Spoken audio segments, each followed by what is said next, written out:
revenge for the bad things that have happened in your life, start with the version of you that hasn't lived up to your potential. So I think a lot of us have the battle of the other self that we're the lesser version of ourself that we're trying to kill every single day. And so a lot of times we have this desire to point the blame finger externally, but wherever you point the finger of blame, power follows. And so whoever I blame for the life I have is the person who I give all the power over my existence, over my circumstances. And so it hurts, but if you turn the finger inwards and you start saying, I don't like my life. The person that I need to punish or get back at is the real person who got me here, which is me. And so you may be right that other people did certain things or you got dealt a bad hand. It also doesn't matter because the only thing that you can't control is obviously the actions that you take. And the only person who's in control of that is you. And so the revenge porn is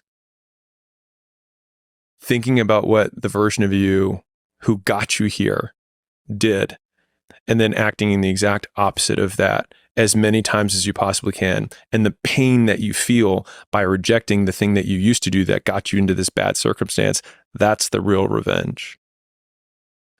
Do we accept the world and change ourselves? Or do we change the world and accept ourselves? And so it's a really interesting dichotomy when you ask the question, because both of those sound right. You're like, I should accept myself and change the world. But on the other hand, you're like, wait, no, I should accept the world and change myself. Yeah. And so, because they're both pithy. Yeah. Pithy aphorism porn. Right.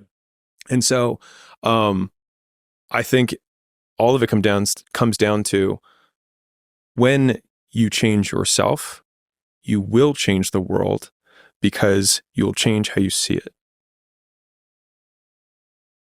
I think as well, when it comes to accepting yourself, do you want to accept you?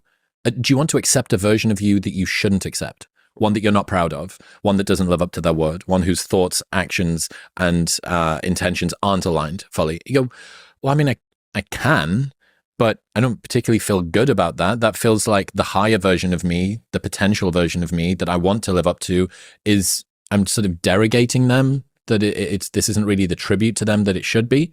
And yeah, that's why the self-acceptance movement, that's why people feel icky about it. People feel icky about the self-acceptance movement because they know that people are accepting a version of themselves which is falling short from what it could be. I would say that they're not accepting themselves in saying that they accept themselves. So if I say, is there a version of yourself that's better than you are right now? And most people hopefully would say yes. It's like, great, accept that person. And I think that, to me, when we talk about the authenticity, accepting yourself is accepting the ideal that we can live up to.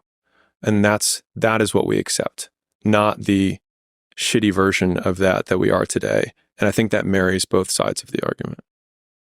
Jimmy Carr broke my brain with this one. Everyone is jealous of what you've got.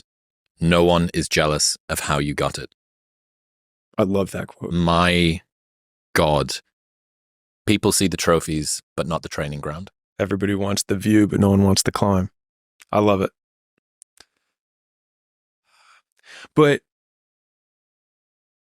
the people who win love the climb. And the real mountain has no peak. And so the view is always present the whole way up the climb. And but it seems to me, to push back there, it seems to me like a lot of the time you're head down, the pleasure comes from the climb, not the view. Sure. For you. Again, maybe sort of non-typically constructed from a psychological perspective. So that was nice. That was diplomatic.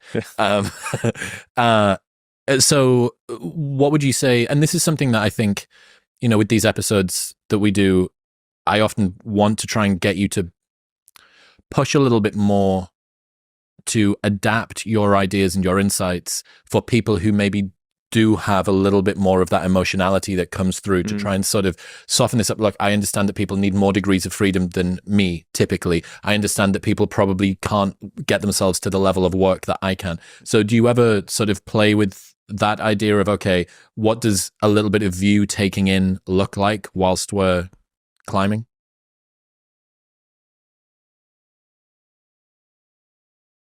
I think a lot of the discontent comes from the judgment people have about what they should or should not do along the way.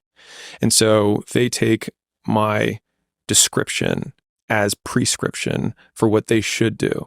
So I describe my life and then people think I'm prescribing what they should do. And it couldn't be further from the truth.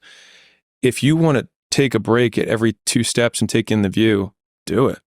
I mean, in 4 generations, no one will remember your name. And so enjoy the view if you feel like it. I just happen to enjoy how much I can see that I can do. That's what I enjoy. And I feel like I am most present when I work. And so I'm not going to go into work-life balance, whatever, because we already know where that conversation goes. But people have a harder time accepting that someone can just work all the time and truly love it. And I define that by there's nothing else I would rather do at any time. And so for me, I feel like I exercise absolute freedom in my life. And freedom is reinforcing for all species, dogs, cows, fish, humans. Freedom is one of the most positively reinforcing thing that people have, that everyone wants freedom. Everybody wants to be able to say, fuck you. Right. But once you say fuck you, you have to do something, because you can't just stand there and saying fuck you over and over again for hours for the rest of your life. You start to do something, and that thing that you choose to do after you say fuck you is what you want to do. There's this huge time delay between when we start behaving in a way that a winner behaves and when we start winning. And the problem is that the bigger the mountain you're trying to climb, the bigger the W you're trying to get, typically the more delayed it is Longer the lag. Yeah, between when you start behaving like a winner and when you start being a winner. And most people don't get the fast enough feedback loop to know that they're on the right path when they are taking these first steps in the right direction, because they have this really big goal, but they forget that with that really big goal comes the even longer delay that it takes to get there, while still continuing to act with no feedback from society. No positive reinforcement. No, whatsoever. Nothing. And I think that's like, if I actually had to put a real, like what has worked so well for me and why the input over the output focus has been so powerful, is that I can extend the time horizon basically indefinitely, because the goal is me. And then the external goals occur. You don't need the positive reinforcement. I mean, everybody's seen it. No, I need the positive reinforcement, but the positive reinforcement is coming from me. Internally. I'm just being like, just because I think it's important. The positive external reinforcement that most people are looking for. Right. But if you are the goal, then the actions you take every day are reinforcing who you believe yourself to be. That's where the confidence comes from. As long as they're directionally correct. And if you just want to be satisfied, then just work your ass off. Yeah.